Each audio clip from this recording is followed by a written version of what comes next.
The smell of barbecue smoke and family disappointment hung thick in the air at Riverside Park. Our annual Torres family reunion was in full swing, complete with the usual mix of gossip, competition, and carefully staged photo opportunities that would dominate social media for the next month. I stood at the edge of the pavilion watching my siblings arrange themselves for what had become their signature shot, the successful Torres children photo that would inevitably end up framed in our parents' living room and posted across every family member's Instagram account. "Maya, step back a little," my sister Isabella commanded, adjusting her designer blazer for the camera. At 32 she was the eldest and never let anyone forget it. Her real estate firm had made her wealthy enough to afford the kind of clothes that screamed success from across a parking lot. My brother Carlos stood beside her, checking his Rolex, a gift he'd bought himself to celebrate making partner at his law firm. At 30 he'd achieved everything our parents had dreamed of when they immigrated here 40 years ago. Prestigious job, expensive car, house in the best neighborhood. "Actually," Isabella said, looking at me with that familiar expression of benevolent condescension, "step aside completely, Maya. This photo is for achievers only." The words hit exactly as she'd intended them to. I'm Maya Torres, 26 years old, and in my family's eyes, the one who threw away her potential. While Isabella conquered commercial real estate and Carlos climbed the legal ladder, I'd chosen a different path. One that led me away from traditional success markers and into what they considered a dead-end career in technology consulting. "Come on, said my cousin Roberto, holding up his phone to take the photo. "Maya works hard too." Isabella's laugh was perfectly calibrated to wound. "Working hard at what? She won't even tell us what her company actually does. Some kind of computer thing. Very mysterious." She exchanged a knowing look with Carlos. "We keep hoping she'll grow out of this phase and get a real job." Carlos nodded sagely. "Dad's friend at the bank said they're always looking for bilingual staff. Great benefits, steady work. Much more stable than whatever Maya's doing with her algorithms." I could have corrected him, told him that my computer thing was actually artificial intelligence development, that my company had just revolutionized data processing for Fortune 500 companies, that the contracts I'd been working on would transform entire industries. But I'd learned years ago that explaining my work to my family was like describing color to people who'd chosen to see only in black and white. "It's fine," I said quietly, stepping away from the group. "Take your photo." As they arranged themselves, Isabella in the center, naturally Carlos to her right, leaving space for successful siblings only, I checked my phone. Several missed calls from my assistant, 3 texts from my publicist, and 2 voicemails I hadn't had time to return. The camera clicked as Roberto captured their perfect moment. 3 successful Torres children, all dressed for success, all living the American dream their parents had sacrificed everything to provide. "Beautiful," called out my mother from across the pavilion. "Mis hijos exitosos." My successful children. The pride in her voice was unmistakable, and the absence of any reference to her 4th child was equally clear. That's when my phone rang. The caller ID showed a New York number I'd been expecting. I glanced around. My family was still basking in the afterglow of their photo session, passing Roberto's phone around to admire the results. "Hello," I answered, walking a few steps away for privacy. "Miss Torres? This is Jennifer Walsh from Forbes magazine. I hope I'm not catching you at a bad time." My heart jumped, but I kept my voice steady. "Not at all. Perfect timing, actually." "Wonderful. I'm calling to confirm tomorrow's cover shoot. The photographer will meet you at the studio at 9 a.m. sharp. We're all very excited about the Youngest Billionaire feature. The story is already generating incredible buzz." The words "youngest billionaire" and "cover shoot" seemed to echo in the sudden quiet that had fallen over my family's conversation. I realized they'd all stopped talking and were staring at me. "That sounds perfect," I said, still calm but loud enough for everyone to hear clearly. "Should I bring anything specific for the interview portion?" "Just yourself and that brilliant mind that built Quantum Leap AI from the ground up. Our readers are fascinated by your story, how you revolutionized machine learning while everyone thought you were just another tech startup. The fact that you've been operating under the radar while building a billion-dollar empire is exactly the kind of story Forbes loves to tell." Isabella's designer water bottle slipped from her hand and clattered to the picnic table. Carlos had gone completely still, his phone frozen halfway to his ear. Roberto was still holding his camera, but his mouth had fallen open. "Miss Torres." Jennifer continued. "Are you still there?" "Yes, sorry. I'm at a family gathering. Tomorrow at 9 works perfectly." "Excellent. Oh, and the photographer specifically requested to capture some shots with your original prototype if you still have it.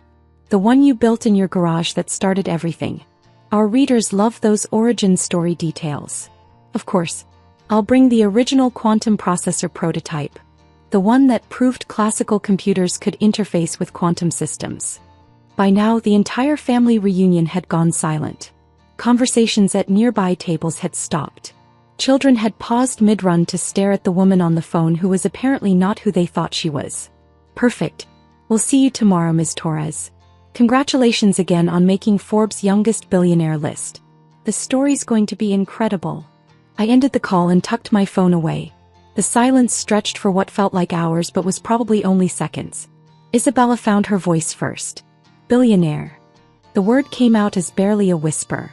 "Forbes magazine?" Carlos added, his lawyer's training finally kicking in as he processed what he'd just heard. I smiled, the same calm smile I'd been perfecting for years while they dismissed my achievements. "They're doing a feature story. Apparently, Quantum Leap AI is more newsworthy than I expected." "Quantum Leap AI," my father repeated slowly, walking over from where he'd been manning the grill. "That's your company?" "That's my company," I confirmed. "We develop artificial intelligence systems that can process quantum-level data. Essentially, we've created computers that think like human brains but process information at quantum speeds." The technical explanation sailed over most of their heads, but the word billionaire had landed with perfect clarity. "You're a billionaire," Isabella said, and for the first time in my life, I heard uncertainty in her voice. "According to Forbes, yes. Though honestly, most of that value is tied up in company equity and ongoing contracts. The cash flow is more modest." "More modest," Carlos repeated faintly. Roberto was still holding his phone, staring at the photo he'd just taken. Should I take another picture?" "With Maya." Isabella looked at the camera, then at me, then back at the camera. We didn't know." "You never asked," I said simply. "Every time I tried to explain what I was working on, you told me to get a real job."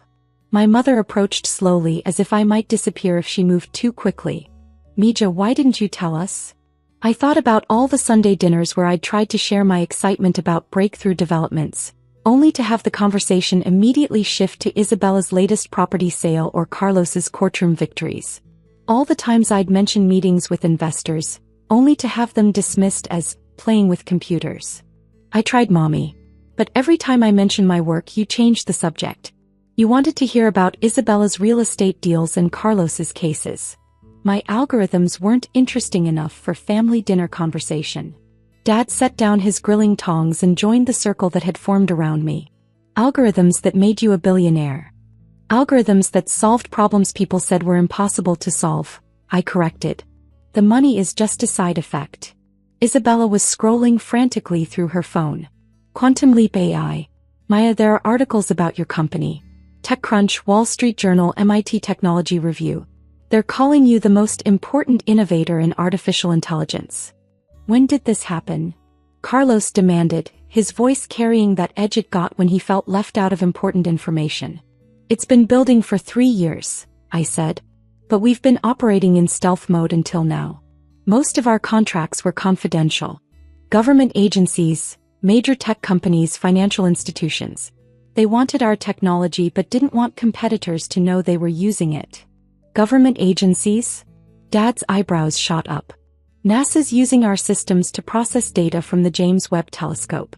The Department of Defense has contracts for threat assessment algorithms. Goldman Sachs is using our AI to predict market patterns. Google licensed our quantum classical interface technology for their next generation of search algorithms." Each revelation hit like a small explosion. My family stood there processing the fact that their unsuccessful daughter had been quietly building technology that was reshaping multiple industries. "The garage," my mother said suddenly. "You were always in the garage working on something. We thought you were just tinkering." "I was building the first quantum classical interface processor," I said.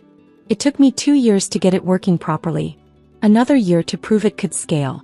Then I started the company. Isabella was still staring at her phone. There's a photo of you here. At the White House. With the President. Advisory Committee on Artificial Intelligence and National Security, I explained. We briefed them on quantum computing applications last month. You met the President, Carlos said slowly. I briefed the President. There's a difference. Roberto finally lowered his camera. Maya, I'm so sorry. We all are. We had no idea. Of course you didn't, I said, but without bitterness. You never asked what I was actually working on. You just assumed it wasn't important because it wasn't what you understood. My phone buzzed with another call. This time it was my assistant. Excuse me, I said, stepping away again. Hi, Sandra. Maya, thank God. The MIT Technology Review wants to do a follow-up piece to the Forbes story. And Bloomberg is asking for an interview about the economic implications of quantum AI. Also, your mother just called the office asking if you're really going to be on the cover of Forbes. I glanced over at my family who were all watching me with new eyes. She called the office? Asked to speak to Maya's boss to confirm she's really successful. I explained that you are the boss. I think she's still processing. I'll handle it. What else? 3 more government agencies want briefings. Stanford is offering you a research chair. And Tesla wants to discuss integrating our AI into their autonomous driving systems. Set up preliminary meetings for next week. And Sandra? My family is going to have questions. Lots of questions. Clear my calendar for Sunday dinners for the next month. After I hung up, I found my family exactly where I'd left them, still standing in a shell-shocked circle around the picnic table. Stanford offered you a job, Carlos said. It wasn't a question he'd clearly overheard. A research chair. Full professor with funding for whatever projects I want to pursue. Are you going to take it? Isabella asked. Probably not. I like running my own company. Though I might do some guest lectures. My uncle Miguel, who'd been quietly listening from a nearby table, approached with a confused expression. Mija, if you're so successful, why do you still drive that old Honda? I laughed. The first genuine laugh I'd had all day. Because it gets good gas mileage and has never broken down. Why would I need a different car? But you're a billionaire, my cousin Sophia said, as if I'd missed that detail. Most billionaires don't actually have billions in cash sitting around, I explained. My wealth is in company equity, intellectual property, and investments. Plus I like my car. It's practical. Isabella was studying me with new interest. The apartment you live in, is that real or are you pretending to be modest? It's real. I like my apartment. It's close to the office, has good security, and I don't need more space. But you could afford more, Carlos pressed. I could afford a lot of things. That doesn't mean I need them. Dad had been quiet through this exchange, but now he spoke up. When your mother called your office, what did your assistant tell her? That I'm the CEO and founder of Quantum Leap AI. That we have offices in San Francisco, Boston, and London. That our technology is being used by some of the largest companies and government agencies in the world. And tomorrow you'll be on the cover of Forbes, Mom said, still processing. Tomorrow I'll be on the cover of Forbes. Roberto raised his phone again. Can we take another photo? All 4 siblings. Isabella stepped forward. Maya, I owe you an apology. We all do. We've been incredibly unfair. You've been viewing success through a very narrow lens, I agreed. But that's not entirely your fault. Society teaches us that success looks a certain way. Expensive clothes, fancy cars, traditional careers.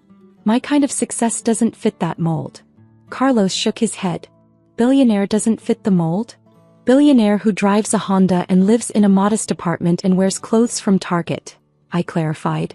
That confuses people. Why? Mom asked. Why live modestly if you don't have to? I thought about how to explain this to people who'd spent their lives chasing visible markers of success. Because the work is what matters to me. The problems I'm solving, the technology I'm developing, the potential to change how computers think. That's what gets me up in the morning. A bigger house or fancier car wouldn't make the work more meaningful. But people don't know you're successful, Isabella protested. The people who matter know. My clients know. My employees know. The scientific community knows. Random strangers at the grocery store don't need to know. Until tomorrow, Carlos said with a slight smile. Until tomorrow, I agreed. After the Forbes article comes out, maintaining privacy is going to be considerably more difficult. Roberto was setting up his phone again. Hey, family photo. All 4 siblings. Maya in the center this time. I don't need to be in the center, I said. Yes, you do, Isabella said firmly. We've been doing this wrong for years. Time to get it right. As we arranged ourselves, me in the center feeling awkward about the sudden attention, I caught my mother's eye.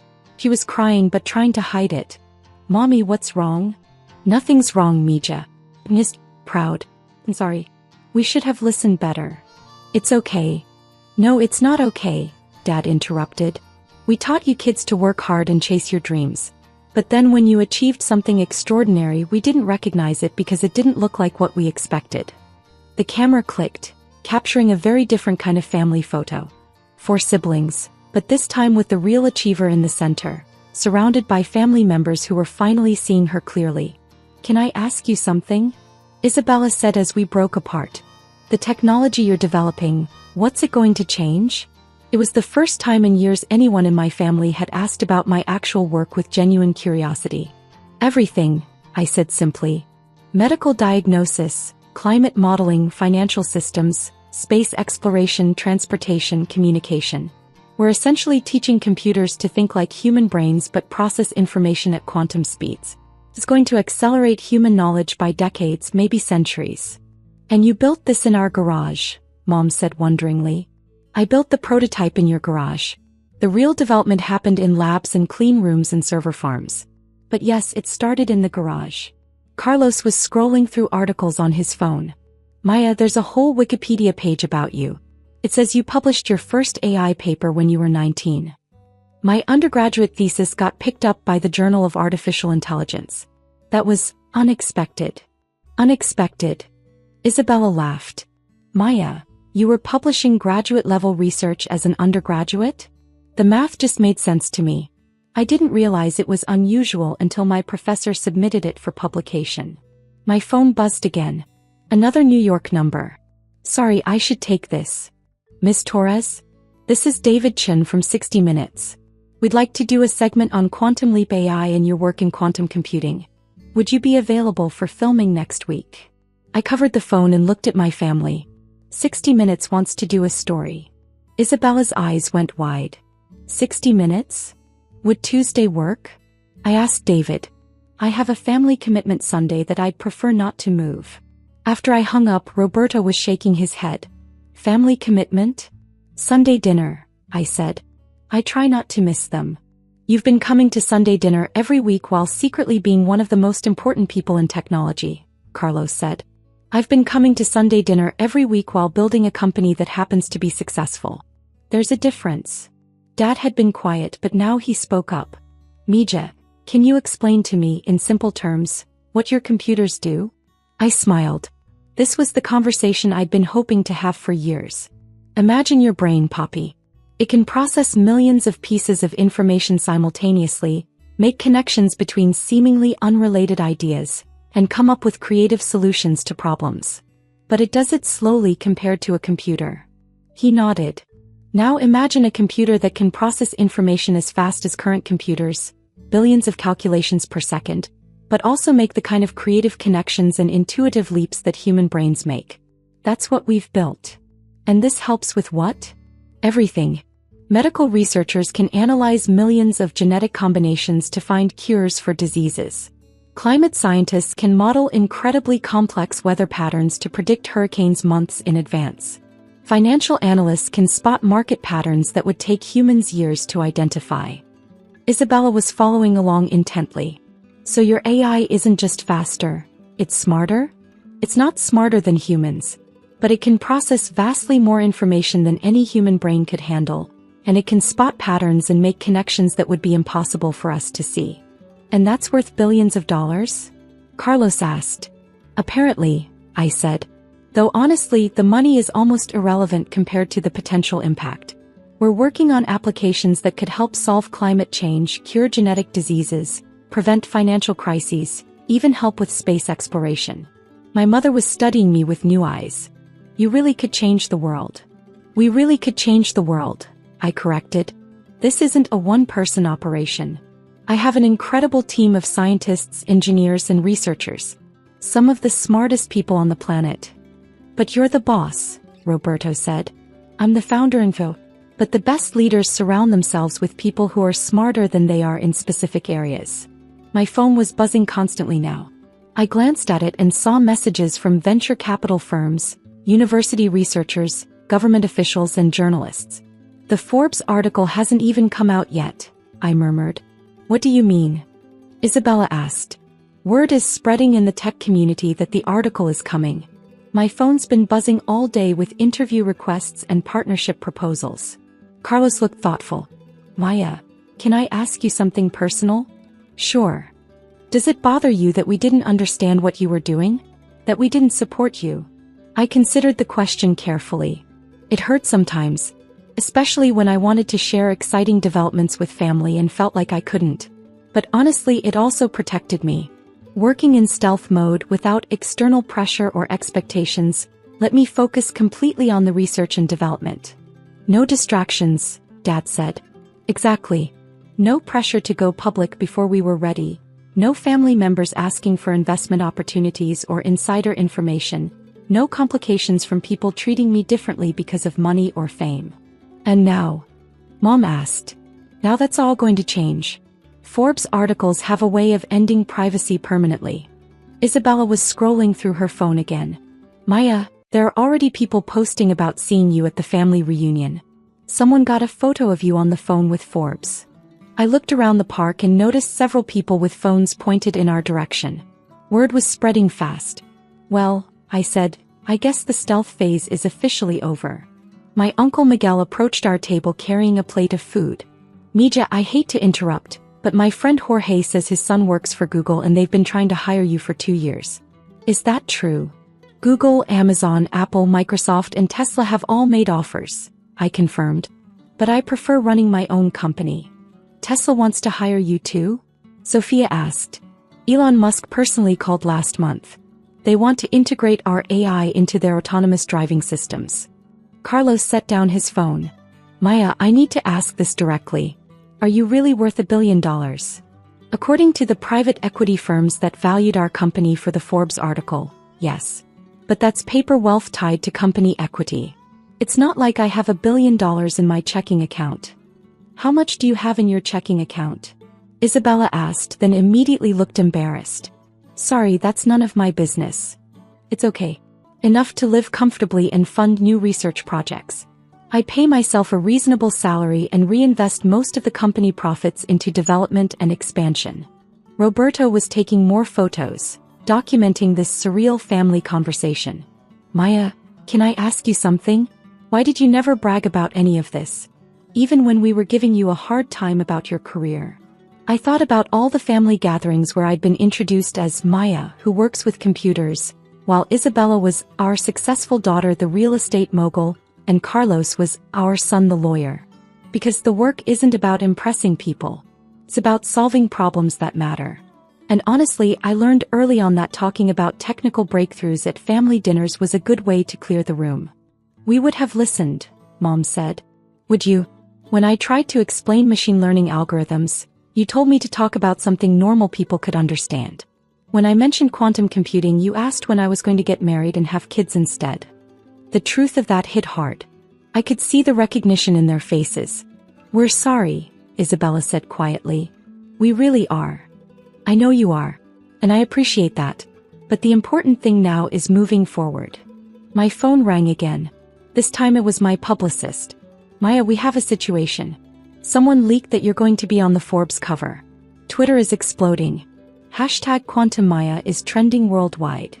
I looked around the park, noticing that the small crowd of curious onlookers had grown considerably larger. How bad is it? Not bad. Amazing. But you're going to need security. The Today Show wants you for Monday morning. The White House called to congratulate you. And MIT is preparing to offer you an honorary doctorate. I hung up and looked at my family. We should probably leave soon. This is turning into a media circus. Isabella stood up. Maya, before we go, I want to say something publicly. She raised her voice so nearby family members could hear. I owe my little sister an apology. We all do. We didn't listen when she tried to tell us about her work. We assumed success had to look a certain way. We were wrong. Carlos joined her. Maya isn't just successful, she's brilliant. She's going to change the world and we're lucky to be her family. The gathering of extended family members burst into applause. My cousins, aunts, uncles, and family friends were all looking at me with new respect and understanding.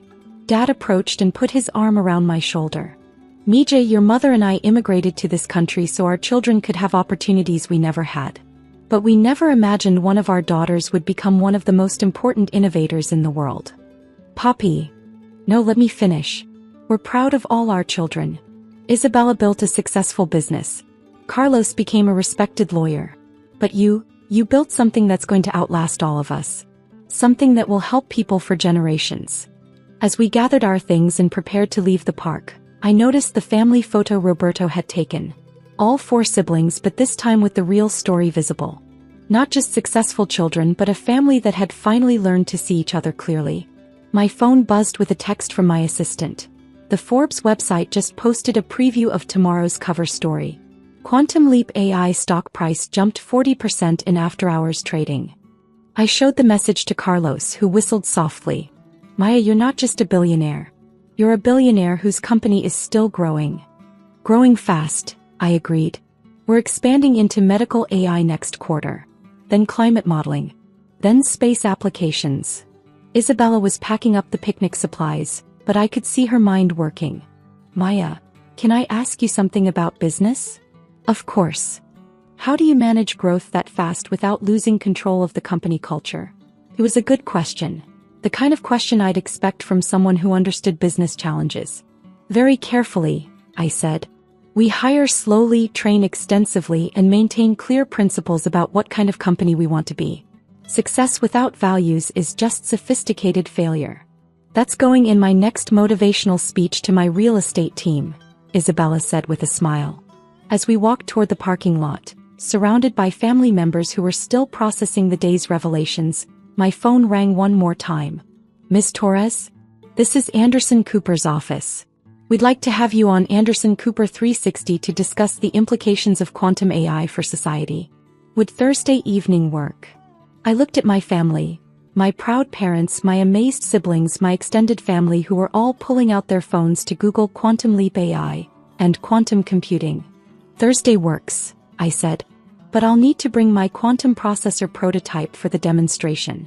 After I hung up, Roberto raised his camera one more time. One last photo, he asked. The Torres family on the day everything changed. This time nobody questioned my place in the center. This time the photo captured not just successful siblings, but a family that had finally learned the difference between achievement and recognition, between substance and appearance, between being important and being seen as important. As we posed for that final shot, I thought about tomorrow's Forbes cover, next week's interviews, and the endless stream of opportunities that would follow. But mostly I thought about Monday morning when I'd return to my lab and continue working on the problems that really mattered. Because that's what success actually looks like. Not the photo, but the work that makes the photo possible. The camera clicked, capturing the moment when my family finally saw me for who I'd always been. Not the unsuccessful daughter who worked with computers, but the scientist who was quietly changing the world, one quantum calculation at a time.